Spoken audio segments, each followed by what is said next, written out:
अस्सलाम वालेकुम, कैसे हैं आप सब। आई होप कि आप सब लोग खुशबाश होंगे। फ्रेंड्स, ये मेरा मोतिया का पौधा है और इस पर बहुत ही ज़बरदस्त खूबसूरत वाइट कलर के खुशबूदार फूल खिलते हैं। इस पौधे को मोगरा भी कहा जाता है और इसके अलावा इसको इंग्लिश में जैस्मीन कहा जाता है।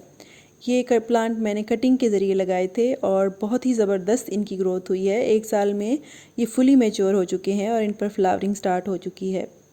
इसकी केयर टिप्स के बारे में अगर मैं आपको बताऊं तो सबसे पहले जो आपने ध्यान रखना है, आपने इस प्लांट को ओवर वाटरिंग नहीं करनी है, क्योंकि बाज़ औक़ात हम लोग पानी ज़्यादा दे देते हैं अपने प्लांट्स को, जिसकी वजह से वो पत्ते पीले होकर झड़ना शुरू हो जाते हैं। तो ये तो बहुत ही सेंसिटिव प्लांट है, आपने इसको पानी ज़्यादा नहीं देना है, बल्कि इसकी सॉइल मॉइस्ट रहनी चाहिए। और गर्मियों के मौसम में आपने इसकी मिस्टिंग करते रहना है। मिस्टिंग से मुराद ये है कि आपने इसके इर्द गिर्द ऐसा एनवायरनमेंट क्रिएट करना है जिससे इसको ह्यूमिडिटी मिलती रहे। उसके लिए आप एक बाल्टी भर कर इस प्लांट के साथ रख सकते हैं, या फिर आप इसके नीचे पानी से भरी हुई प्लेट या ट्रे रख सकते हैं इस प्लांटर के नीचे। और अगर आप इसे ज़मीन में लगाएं तो भी आपने सॉइल को मॉइस्ट रखना है, तो इस पौधे की ग्रोथ बहुत ही ज़बरदस्त हो जाएगी। इसकी ग्रोथ का सीज़न फ्रेंड्स समर सीज़न होता है, यानी गर्मियों के मौसम में इसकी ग्रोथ फुल जोबन पर होती है और इस पर फ्लावरिंग भी गर्मियों के मौसम में होती है मैक्सिमम। इसकी ग्रोथ अच्छी ग्रोथ के लिए आपने इसको सुबह और जो ढलते सूरज की रोशनी है ना, उसमें तो आपने रखना है, लेकिन आपने इसको शदीद जो गर्मी होती है 12 से लेके 4 बजे तक जो धूप होती है ना, उससे आपने बचाना है इसको, इस प्लांट को। और आपने इसको जो फर्टिलाइज़र देना है वो आप डीएपी दे सकते हैं। हर 15 दिन बाद एक छोटा चाय का चम्मच पानी में मिक्स करके आप इस प्लांट को दीजिए, इससे इसकी ग्रोथ बहुत ज़बरदस्त हो जाएगी।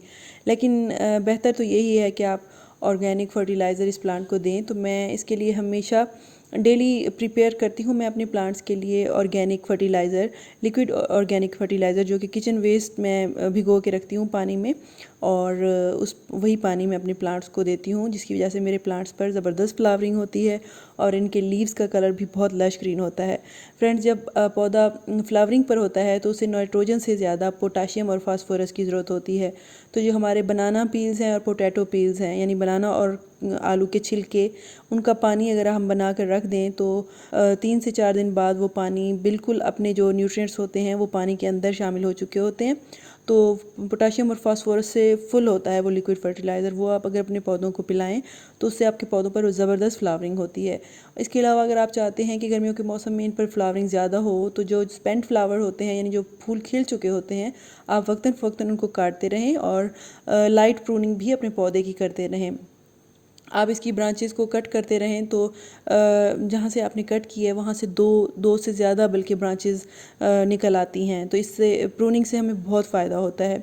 और पिंचिंग, जो नए लीव्स निकल रहे होते हैं उनकी आपने पिंचिंग करते रहना है, इससे भी प्लांट की ग्रोथ बहुत ज़बरदस्त हो जाती है। ये मैंने बनाना पील फर्टिलाइज़र तैयार किया है जो कि मैं अपने प्लांट को दे रही हूँ। इस प्लांटर में मैंने नीचे गुले दोपहरी के लगाए हुए हैं प्लांट्स, और वो भी बहुत ज़बरदस्त ग्रो कर जाते हैं इस फर्टिलाइज़र की वजह से। अब शदीद गर्मी का मौसम है तो गुले दोपहरी की ग्रोथ भी इसके साथ ही चलती रहती है।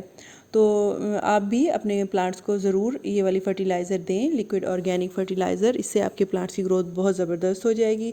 फ्रेंड्स, इसके अलावा आपने इस पौधे की ये केयर करनी है कि आपने इस पौधे को हर महीने आपने नीम ऑयल का स्प्रे करना है, ताकि इस पर पेस्ट अटैक ना हो, क्योंकि गर्मियों के मौसम में काफ़ी पेस्ट अटैक होता है प्लांट्स पर। तो आपने पहले ही इसको प्रोटेक्ट कर लेना है। तो ये थी हमारी आज की वीडियो, उम्मीद है आपको पसंद आई होगी। Thank you very much.